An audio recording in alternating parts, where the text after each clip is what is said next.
What's up, guys? Meditation and how it's helped me and how I basically do it. So it's been a minute since I've actually taken time out during my day to sit down and meditate. Most of the time I meditate because I've been doing it for a while now. I started experimenting with meditation when I was 20, and I started really getting the hang of it around like 23, 24, and then progressively 25, 26, 27. I'm 30, I'm almost 31. So there was just a progression of developing that ability to do it. But when I first started, I found it really, really difficult because my attention span wasn't very, I just had a very short attention span. I had a lot of energy, and also from an emotional perspective at the time, you know, I had a lot of suppressed emotion. So when I actually first started targeting that, it was very, very intense. But let me explain first of all what I do for meditation, and then I can go into the benefits. So I'll sit, you know, you can, what I generally do and what I just mentioned now is because it's so ingrained, I can meditate throughout my day. So like if I'm sitting down somewhere waiting for somebody or just waiting for something, I can just kind of relax into my body, you know, breathe, concentrate on my breath, and just kind of just become aware of how I'm feeling and let those emotions run their course. And then I start feeling relaxed. Like I was at, for example, the DMV the other day, and I was just getting really, like my heart started fluttering. For some reason when I'm at these like public, what are they, you know, these different government places, I always get a little bit nervous. And I started noticing the way I was feeling. So, you know, I just started taking these deep breaths in and out and just concentrating my breath. And I noticed that my heart was fluttering. And I just kept breathing, and I let the feeling be there instead of trying to resist it. And, you know, with a little bit of time, that feeling just started leaving. Because when you notice like a certain feeling or like a clenchingness in different parts of your body, usually, whether we know it or not, there's some resistance to that. So if you become aware of that and you notice it and you kind of let it be, what can happen is it's almost like a fist that's being held like this, and it starts opening up and releasing, and then the end result is space and kind of this sense of peace. And obviously that takes time, and it happens in increments. Day to day, you know, I'm always feeling different emotions and noticing different things about myself. So it's a nice thing to have this meditation, because you know when you do that, you can get back to a place of balance. But basically, the practice I'm going to start. I started again today, and it's like I said, it's been a while. But if you sit down and you can set your clock, this is a nice way to do it for any certain period, like any period of time. So it could be 2 minutes if you want, 5 minutes. For me, it was 2 increments of 15 minutes. Some people meditate an hour in the morning, an hour at night. So I mean, there are a host of different time limits for, you know, how long you would meditate, but it really has to do with how long you've been doing it, how long you feel comfortable. You can literally, you know, if you get a comfortable meditation, 5 minutes might be all you need. You know what I'm saying? So for me, what I did today was I did 15 minutes, you know, and I just was breathing. I was sitting, concentrating my breath, and as I was doing that, I just became more aware of my body and different parts of my body that kind of felt clenched.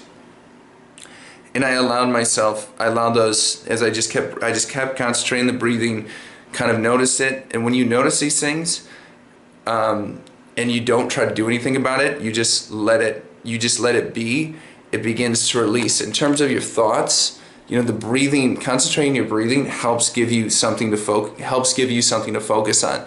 You know, you can open your eyes when you meditate, you can close your eyes. I generally sit up just on my butt, and you can lay down. Some people fall asleep. one thing also, some people like to concentrate on like a candle light, so you can burn a candle. That kind of gives it kind of gives your eyes a place to focus on, and then you're breathing onto your nose too. So that's another point you can concentrate on. I don't think it's been a long time since I used the candle technique. I'm going to try that probably tonight. But the breathing, if you concentrate on the breathing, that's something you can do, and you can do that anywhere. You might not always have a candle light, but like I said, when I was at the DMV, I just went back to concentrating on the breathing, and I was able to get into that meditative state. But what I did was I set a clock for 15 minutes, and I like this better because having a set time kind of allows you to know, like, okay, if I just have to go till the alarm goes off. Now, I've made some mistakes where I thought I set the alarm right and I did it, and I was there way longer, and then I finally noticed, like, oh my god, like I set the alarm wrong. But with the 15 minutes, I did that, and then I noticed I wanted to go for another 15 minutes, so I set it again, and I did a half an hour.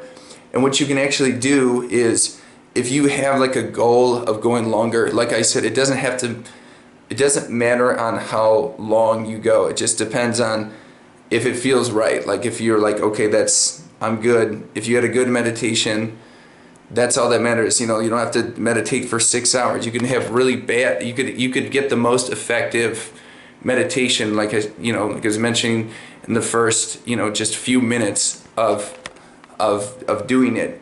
So I found myself wanting to go longer, so I just did that. But if you have a goal of like, oh, I want to reach a half an hour, but it'd be too hard for me to sit for a half an hour straight. If you set 2 increments of 15 minutes on your clock, if you set like 2 alarms, at least you have some sort of middle checkpoint that makes you go, okay, you tap it off and go, I'm halfway through. So it kind of allows you to pace yourself in that respect. But it's a whole practice in and of itself, and it's something that you have to personally get connected to know what's most beneficial for you. I've made a lot of mistakes. I've done days where I've meditated, like on the weekends and stuff. I've done days where I've meditated for like super long periods of time, and then I was ungrounded and I felt all strange and stuff. So in some ways that was beneficial because I reached levels of meditation I've never done before. In other ways, I don't know if I would ever do that again. I feel more efficient if it's just, like I said, within increments of 15 minutes, maybe a half an hour. It really depends on how I'm feeling. And for some of you guys, it might just be like 2 or 5 minutes. So you just have to kind of play with it. And just a finishing note, in terms of your thoughts and your feelings, instead of trying to control them, you just let them be and let them flow, and they'll pass. Just like your thoughts, just like your feelings. When you're feeling stressed and stuff, just if you keep breathing and just relax and just let yourself be, those feelings will pass in time. That clenchiness will start to let go.